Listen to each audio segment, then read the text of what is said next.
Eu quero fazer uma reflexão rápida com vocês. Eu quero que coloque aqui Gênesis 29 e 26. Eu quero começar por aqui. E Labão respondeu: aqui não é costume entregar em casamento a filha mais nova antes da mais velha. Você pode ler isso aí?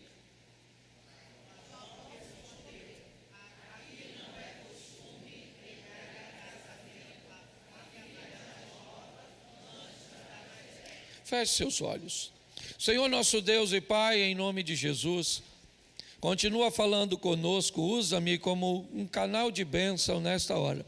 É o que eu te peço, Senhor, em nome de Jesus. Amém. Glória a Deus. Amém. Eu quero falar um pouco hoje com vocês sobre acordos mal feitos.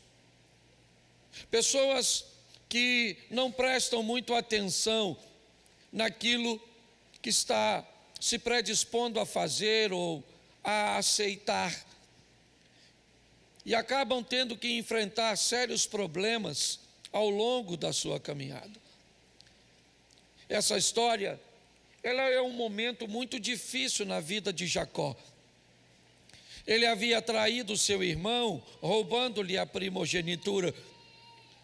Criou Jacó, mediante a essa situação, algo tão desafiador que não havia acordo naquele momento.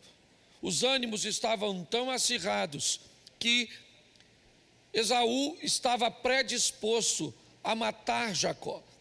Ele disse que só não mataria Jacó por causa de seu pai Isaque. Ele nem diz que é por causa de Rebeca, sua mãe, porque Rebeca foi comparsa de Jacó, certo? Nessa situação. Esaú diz: olha, assim que papai morrer, eu vou matar você.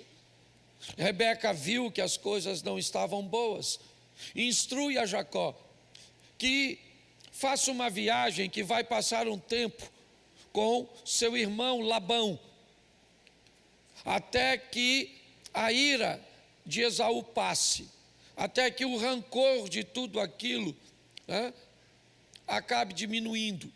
E nesse ambiente, Jacó faz essa viagem para a casa de seu tio.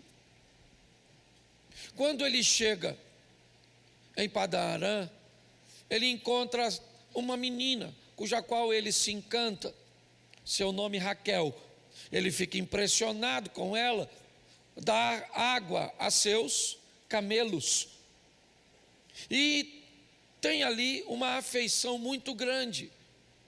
Ela vai comunicar a seu pai que um homem forte removeu a pedra sozinho, algo que era necessário, mais de uma pessoa para fazer, e deu água a camelos que não lhe pertenciam.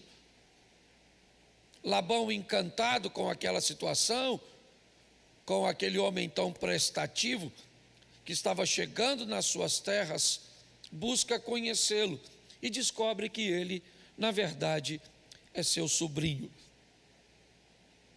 Jacó, então, pede a Labão a mão de Raquel em casamento.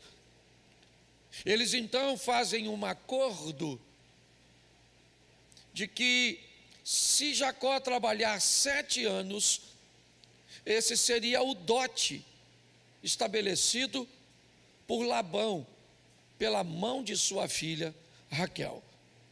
É lógico que Jacó sabe que Raquel não é filha única. Ela tem uma irmã chamada Lia, ou Leia, em algumas traduções. Ela é um pouco mais velha. Mas me parece que a cultura da casa de Labão é diferente da cultura da casa de Rebeca. Me parece que o estilo de vida e como as coisas funcionam na terra onde Labão mora é diferente do modelo cujo qual sua irmã Rebeca, seu cunhado Isaque estabeleceu. Mas Jacó, ou me parece que isso passa por despercebido, e há um negócio mal feito nessa situação. Informações não foram esclarecidas. Mas qual é o grande problema dessa história? É que se Jacó estivesse vivendo na terra de seus pais, aquilo que ele imaginou na sua mente que valeria, é o que estaria valendo. Porém, quando ele muda também as leis. Quando ele muda, também muda o protocolo. Mas me parece que isso passou despercebido. Quando Jacó sai de sua terra para ir morar na terra de seu tio, o que vale na terra de seu tio não é as leis de seus pais, é a lei de seus tios. Quando alguém resolve deixar o mundo para viver num ambiente do reino, o que vale agora para ele é a lei do reino. A lei americana, ela não vale para nós. Vale? Não. Mas se nós sairmos daqui para visitarmos a América, o que vale na América é a lei da América. Quando eu entro para o reino, mas não tolero as leis do reino, eu vou ter um problema. Um negócio não foi bem concluído. Quando eu quero servir a Cristo, quando eu quero entrar na igreja, quando eu quero levantar a mão, quando eu quero colocar a Bíblia como regra de fé e prática na minha vida, mas eu quero viver segundo eu vivia antes, tem alguma coisa de errado. Essa conta não vai fechar, porque você sai de uma terra para ir para outra, você sai de um sistema para ir para outro, você abandona valores para ir para outros valores. Isso passa despercebido por Jacó e vai fazer com que ele sofra bastante. Hoje tem pessoas que querem levantar a mão e aceitar Jesus, mas querem continuar seu estilo de vida anterior, querem continuar com sexo livre, querem continuar com hábitos, costumes, maneiras e regras que não eram erradas no ambiente onde ele estava, mas ele não está mais lá. Ele veio para uma igreja, ele resolveu viver com Cristo, mas ele quer viver com Cristo como se estivesse lá fora. Quando Jacó trabalha para se casar com Raquel, chega o dia do casamento. Ele está esperando receber a mulher cuja qual ele trabalhou. Sim, ele tem todo o direito. Porém, no dia do casamento, alguma coisa aconteceu que eu confesso a você que eu não sei. Para mim, ele bebeu um pouco, certo? Estava tão alegre que mango assou, certo? Entregaram a mulher para ele. De noite não tinha luz, porque o Edson ainda não tinha nascido para criar a lâmpada. E quando ele acorda de manhã, irmão, que ele olha para o lado, não é Raquel, é Lia, a irmã mais velha, certo? A Bíblia faz algumas consideraçõezinhas que eu gosto de brincar, um olhinho esquisito, certo? O importante é que não era por aquela que ele tinha trabalhado, mas quando ele levantou de manhã, era ela que estava lá. E aí ele foi falar com o sogro: pô, cara, você me deu a mulher errada. Eu trabalhei por Raquelzinha, cara, aquele chuchu. Você mandou a mulher errada. Ele falou: não, deixa eu te explicar. Aqui na nossa terra, aqui no nosso mundo, aqui no nosso ambiente, a mais nova não casa primeiro. Pô, mas tu falou isso depois. Eu preciso mostrar a você que Deus tem um propósito para mim e para você. Que a palavra dele passe por nossa vida, passe por nossa família, passe por nossa história. Essa proposta é altamente transformadora e traz, consigo a questão de mudarmos de mundo, de sairmos de um ambiente e vivermos sobre outras leis, leis mais poderosas que essas. Terminamos aqui, antes de eu entrar, com uma oração por alguém que precisa de uma intervenção, por um ambiente que pode intervir nesse de uma forma firme e forte. Nós acreditamos neste mundo ou não? Não precisa responder. Mas a questão é que hoje pessoas querem vir para este mundo carregando consigo um estilo de vida do mundo anterior. Então ele complica a nossa gestão, ele complica o nosso nome, ele complica o nosso relacionamento para com Deus. Porque se formos coniventes com esse tipo de gente, esse tipo de comportamento, comprometemos o todo. Se formos extremamente radicais com esse tipo de pessoas, podemos comprometer a transformação. Tem gente que se transforma de forma instantânea, outros não, outros precisam de um tempo. Seu convívio com o outro ambiente não vai lhe permitir que ele abra mão de seu vocabulário da noite para o dia. Ele pode falar alguns palavrões durante o processo. Ela não tem como trocar todo o seu guarda-roupa. Ou ainda tem dificuldade de fazer a leitura do que para esse mundo é moral ou imoral. Não é o outro mundo.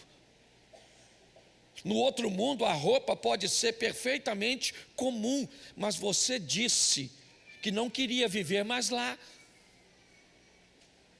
No outro mundo, certo, você pode ter a sua mulher, o seu marido e dar uma puladinha de cerca e não deixar faltar nada. Tá bom, tá certo, mas esse não é aquele mundo. Nesse mundo Deus cria macho e fêmea. Não vou nem falar homem e mulher, macho e fêmea, porque a proposta de Deus é fazer com que o sistema não quebre.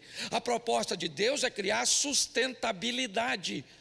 Por isso ele cria um macho e uma fêmea. Por quê? Porque a humanidade precisa prosseguir, e se não for macho e fêmea, ela não prossegue.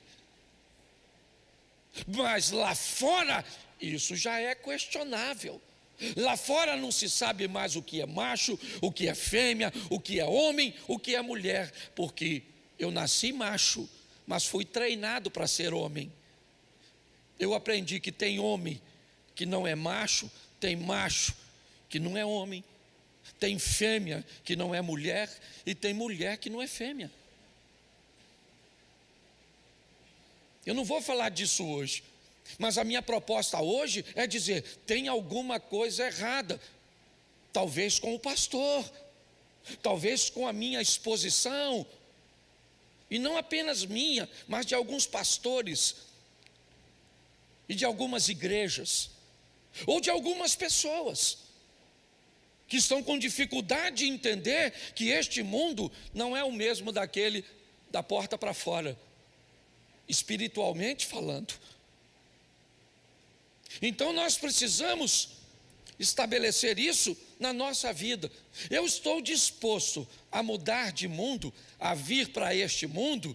Então este mundo fala de dízimos, este mundo fala de oferta, este mundo fala de fidelidade, este mundo fala de oração, este mundo fala de jejum, este mundo fala de leitura bíblica. Este mundo fala de amor ao próximo, de respeito aos idosos. Neste mundo, poucas coisas mudaram. Os princípios e valores ainda permanecem os mesmos. Mas quando pessoas vêm para este mundo, querendo fazer com que este mundo se adapte ao seu anterior, aí nós vamos ter uma ruptura. Então é importante que nós, como igreja, venhamos entender uma dose que seja coerente, amorosa, mas ao mesmo tempo respeitosa e firme em princípios e valores. Uma postura que nos faça não aceitar aquilo que a Bíblia condena ou que esse mundo rejeita, mas aquilo também que nos faça não colocar para fora alguém que pode não mudar na mesma velocidade que eu mudei. Por que eu preciso dizer isso para a igreja? Porque eu tenho sentido incomodado. Eu vim de uma reunião de pastores, certo? Eu fiquei 2 dias e meio com eles, onde nós conversamos muitas coisas sobre isso, e eu comecei a meditar como pastor de vocês, ou a maioria de vocês. O que pensamos quando vemos na igreja um adúltero? O que pensamos quando vemos na igreja alguém, certo, no homossexualismo? O que pensamos quando vemos alguém na igreja, certo, com uma vida que este mundo reprova? Não sou eu, é este mundo que reprova. O que eu faço? Eu finjo que não vejo e comprometo o todo? Ou não, eu sou implacável, certo? E vamos pegar e erradicar e não oferecer a proposta de mudança para as pessoas que podem não conseguir mudar na mesma velocidade. Eu preciso abrir falando com vocês isso, porque eu vejo que hoje muitas pessoas estão como Jacó. Jacó e Labão, 2 mundos diferentes que se chocam.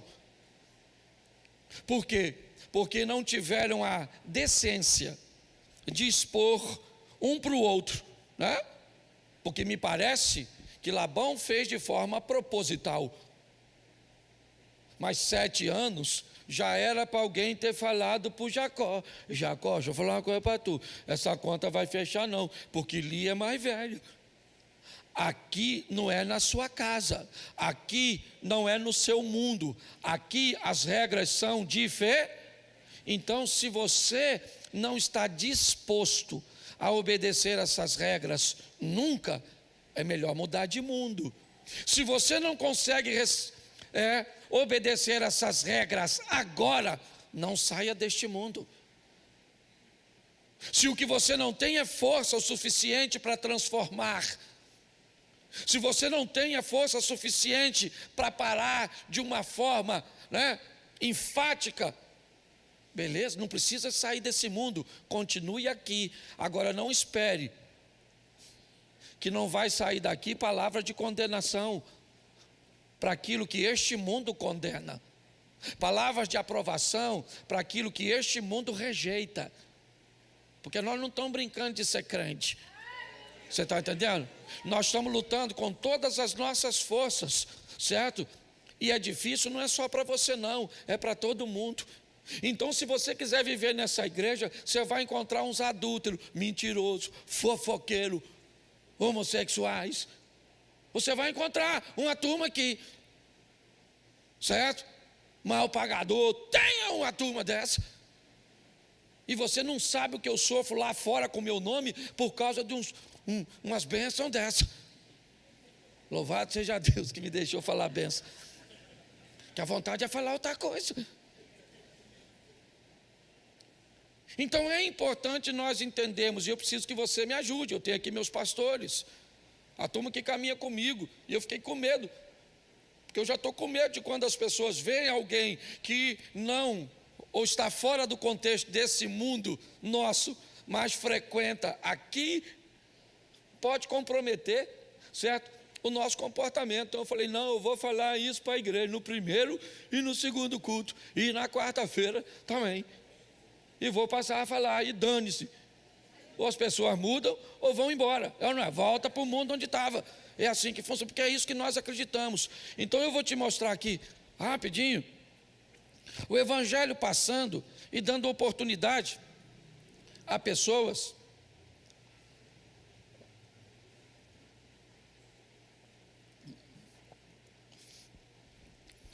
de mudarem ou não.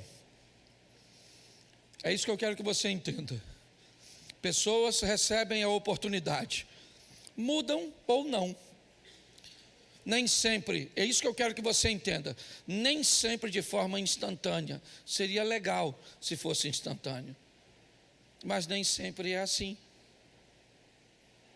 Às vezes, o pecado e o erro de alguma pessoa aparece com mais facilidade do que a outra. E aquele que seu erro é encoberto por alguma coisa, é até capaz de julgar aquele erro mais visível, até mesmo para que isso não atraia atenção para o seu. E nós, como liderança, precisamos, né, estarmos atentos a todas essas coisas. Então, preste atenção em alguém que saiu de seu mundo para viver uma experiência extraordinária com Deus. Coloca para mim Gênesis 12, 10. Gênesis 12, verso 10. Ok. Houve fome naquela terra e Abraão desceu ao Egito para ali viver algum tempo, pois a fome era rigorosa. Capítulo 16, verso 1. Capítulo 16, verso 1. Ora, Sarai, mulher de Abrão, não lhe dera nenhum filho, como tinha uma serva egípcia chamada Agar. Vamos lá.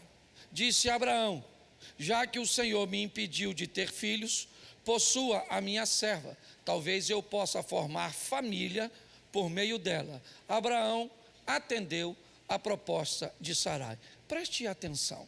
Aqui começa a história de uma mulher que vai mudar de mundo.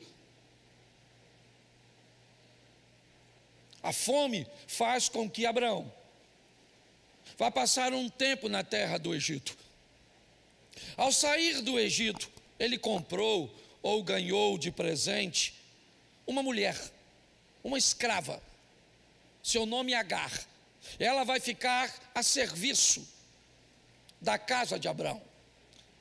Ela vai ser uma secretária particular, alguém cuja qual Sara vai valorizar bastante, vai confiar bastante. No meio de tantos servos, tantas servas, Agar, me parece, era uma das principais. Ela era uma estrangeira, o que provavelmente ainda favoreceria algumas questões, certo? Pois ela não pertencia ao povo, eu não vou entrar no mérito disso. Mas é importante nós olharmos que esta mulher está recebendo de Deus uma oportunidade de sair de seu mundo e entrar no mundo onde Deus governa. É isso. Ela vai trabalhar na casa de Abraão. Ela vai ficar a serviço da mulher de Abraão, Sarai. E ali, naquele ambiente, ela é escolhida. O verso 3, coloca o 16, 3, por favor.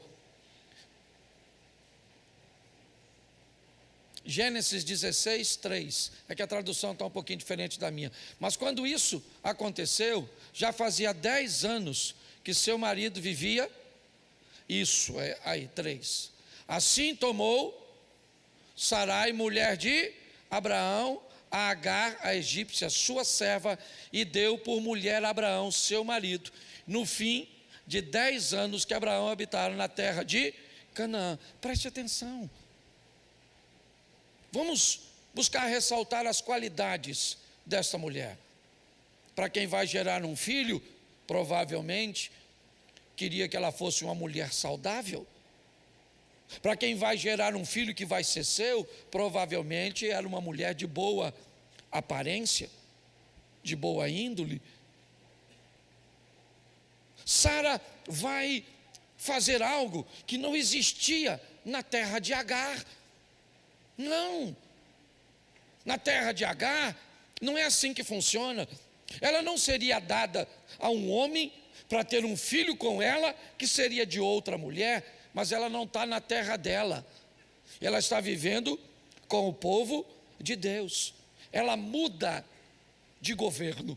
E quando ela muda de governo, ela se insere nas leis daquele ambiente onde ela está. Agora, você sabe por quê que ela vai ter um filho com Abraão? Porque a Sara, ou Sarai, decidiu que isso ia acontecer. Quem está dando a oportunidade a esta mulher é sua senhora. Ela jamais se deitaria, ou Abraão jamais se deitaria com Agar, se não fosse por consentimento de Sara.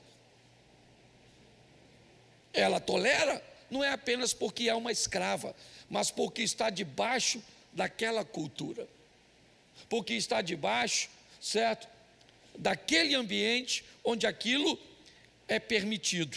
Mas o verso 4, me ajude aí, 16:4. Ele entrou Agar, e ela concebeu, e vendo ela que concebera, foi a sua senhora desprezada aos seus. Opa, vamos embora, está certo.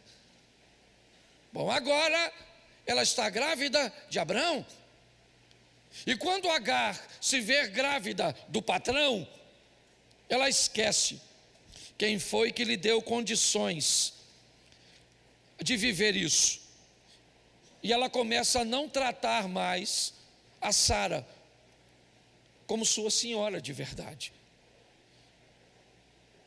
Ela teve dificuldade de governar a oportunidade que estava vivendo. Ela teve dificuldade de governar o ambiente que agora ela estava inserida. Então ela vai aprender algumas coisas nesse ambiente com quem não é capaz de honrar.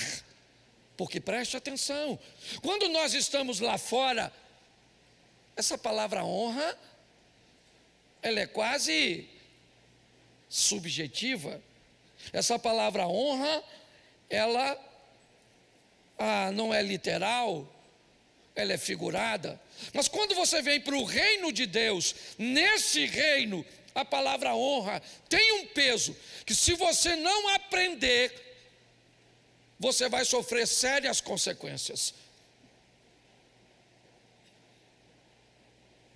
Grande parte de tudo aquilo que eu vivo até hoje, o que sustenta o que eu vivo, vocês caminham comigo, e muitos de vocês de perto. Já vi muitos de vocês questionando minha vida de oração. Já vi muitos de vocês questionando algumas coisas que são particulares entre eu e Deus. Mas eu amadureci para isso.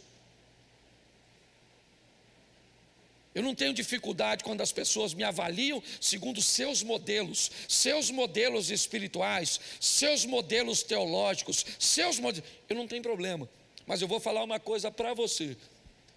Hoje, praticamente, quase tudo que eu vivo por um motivo: honra.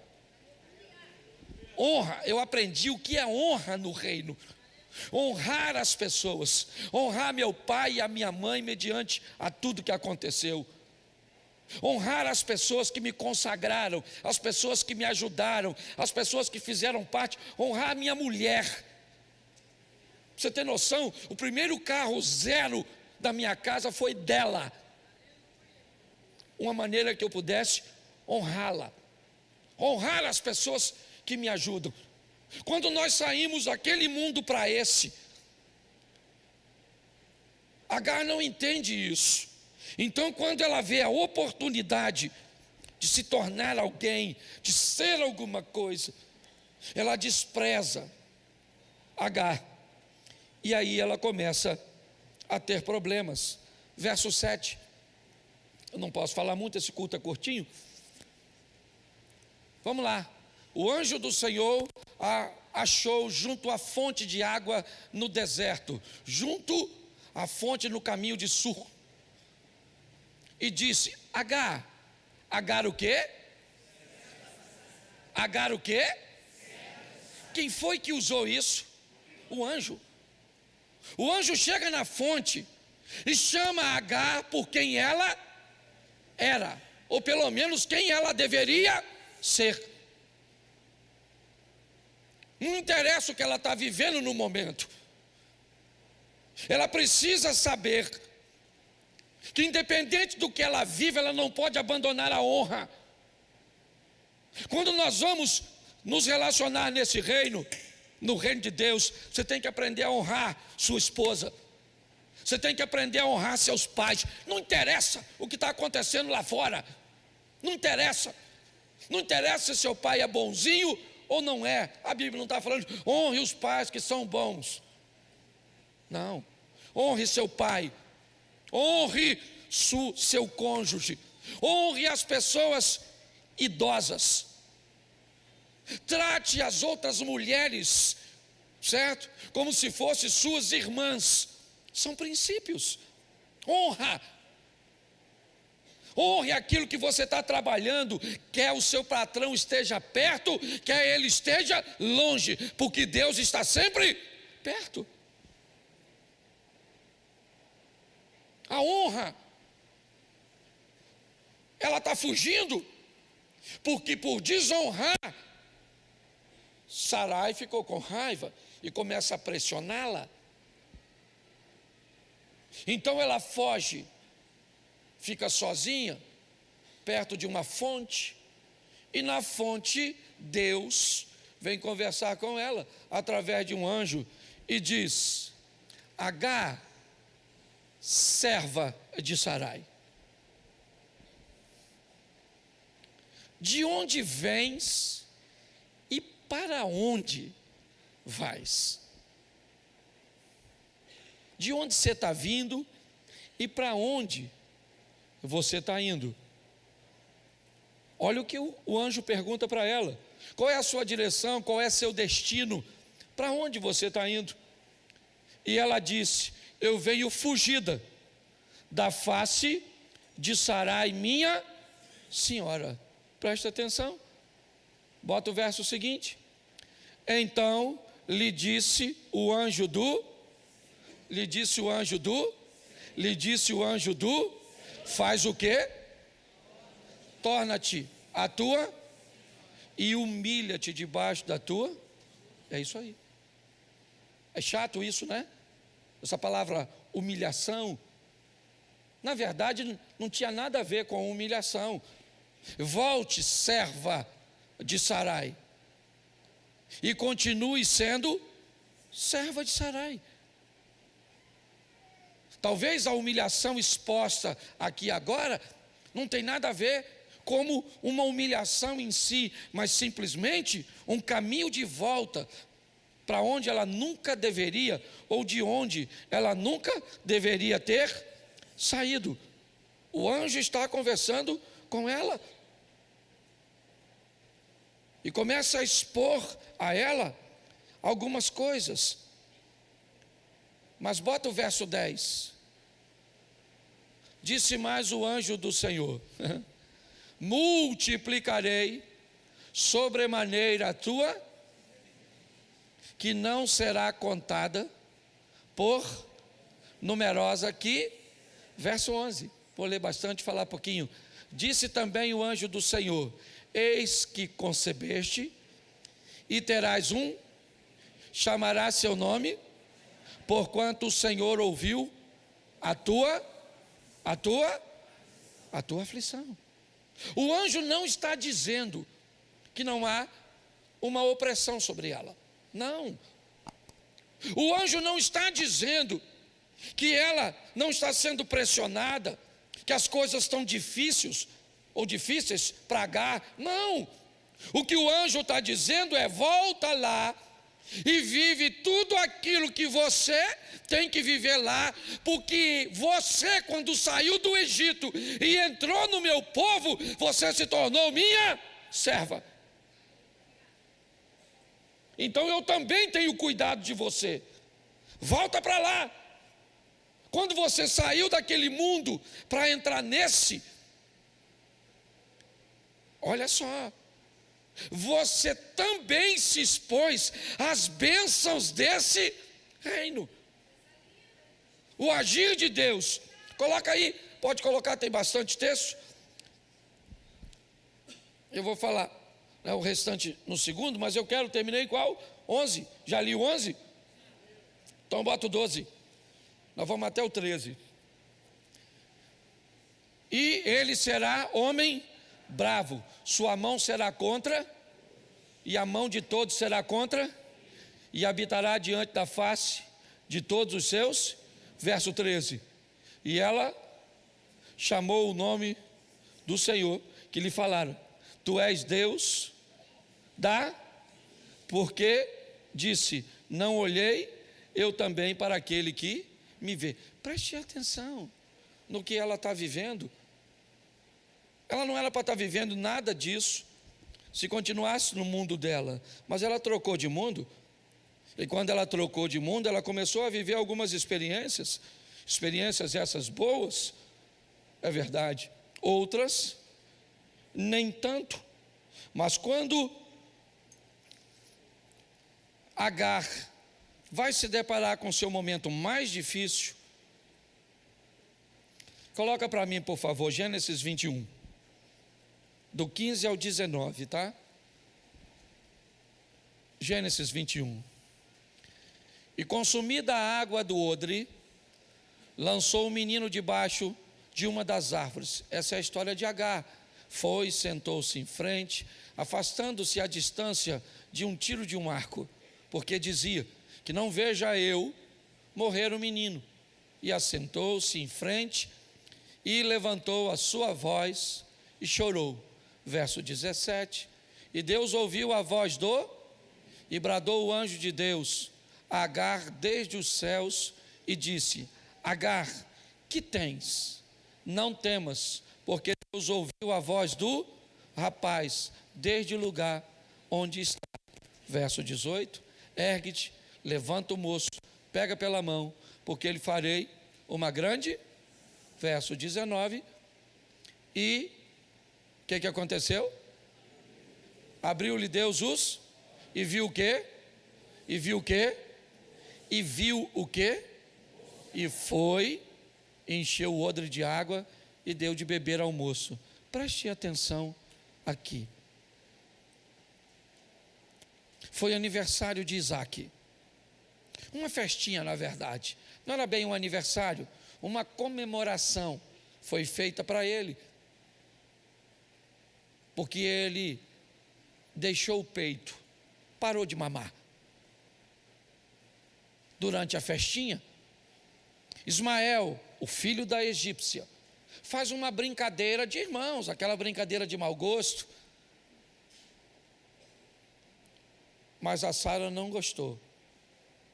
E ela disse: pega esse garoto e manda ele embora, porque ele não herda nada do que é meu. Escute isso, porque para mim, essa é uma posição minha, tá bom?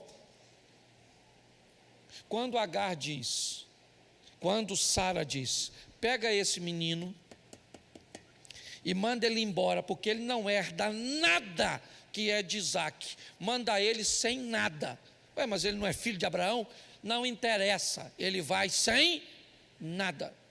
Abraão fica pesaroso, Deus aparece para Abraão e diz: pode mandar o menino ir, cara. Despede o menino e deixa o menino comigo, porque quem vai cuidar desse garoto sou eu. Esse menino vai ser valente, vai ser próspero. Esse menino vai ser um guerreiro. Sabe que meninos são esses que Deus estava falando? Os árabes, os muçulmanos, até hoje. Vocês serão contra todos, todos serão contra você. Mas quando o assunto é grana, e Sara diz: nada de Isaac vai, para Ismael, Deus falou assim: então não dê nada para ele, deixe que eu dou, e vocês vão ver qual é uma das maiores nações, né, no que diz respeito a dinheiro na face da terra. Se você conhece um pouquinho sobre isso, respeitando os judeus, e são milionários, agora não chegam nem perto dos sheiks árabes. Sabe por quê? Porque Deus está falando, quando você sai do seu mundo e entra no dele, se ele entrar na sua vida, ninguém atrapalha seu futuro. Você está entendendo? Ninguém se levanta contra você, porque ele é maior do que todos. Olhe só, ela mudou de mundo. Sim, foi desafiador? Foi. Teve que se inserir em leis desagradáveis, sim ou não? Sim, mas ela estava naquele mundo. Agora, Abraão pega e despede os dois. E aí, meu irmão, para tu que é pai, segura essa. Uma das coisas que o filho mais quer é o quê? Grana, herança. Ismael levou alguma? Sim ou não? Não. Mas Abraão era fantástico. O cara era de se respeitar. O garoto está agora debaixo de uma árvore, deixado pela mãe, porque não tem água. Dá para ficar bastante tempo sem comida, mas sem água, sobre aquela temperatura, depois de 3 dias, provavelmente, você será encontrado morto.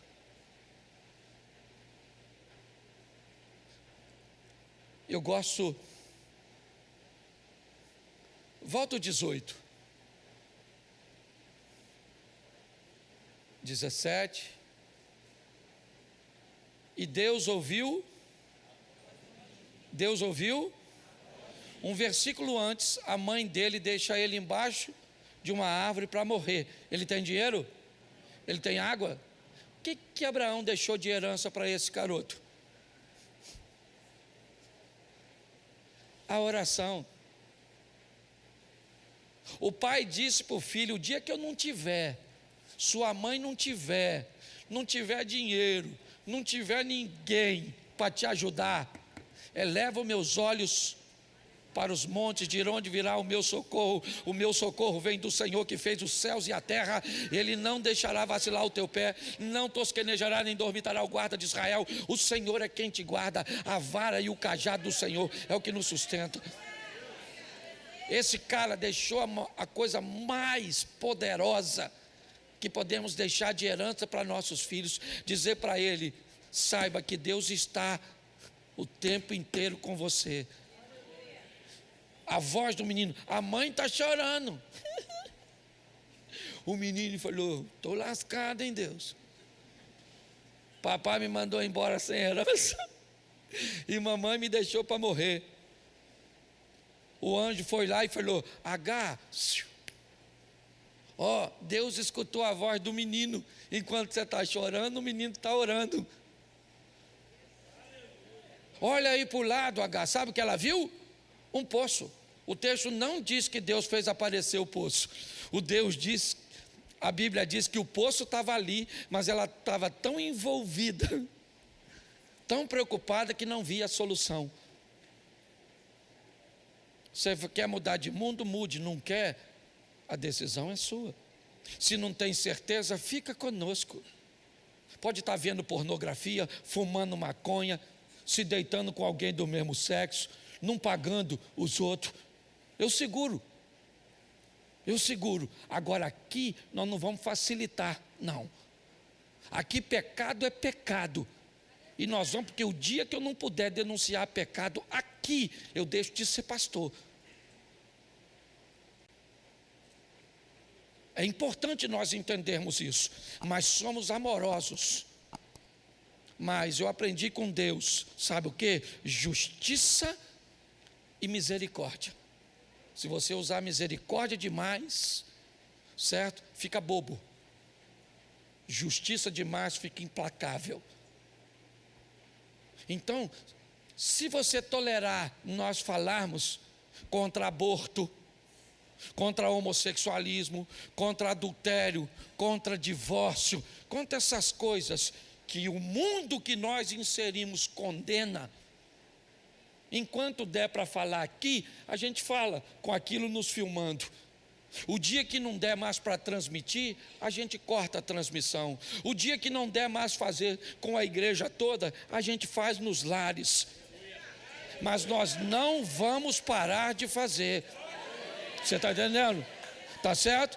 Por quê? Porque nós saímos de um mundo, entramos nesse e gostamos do que recebemos.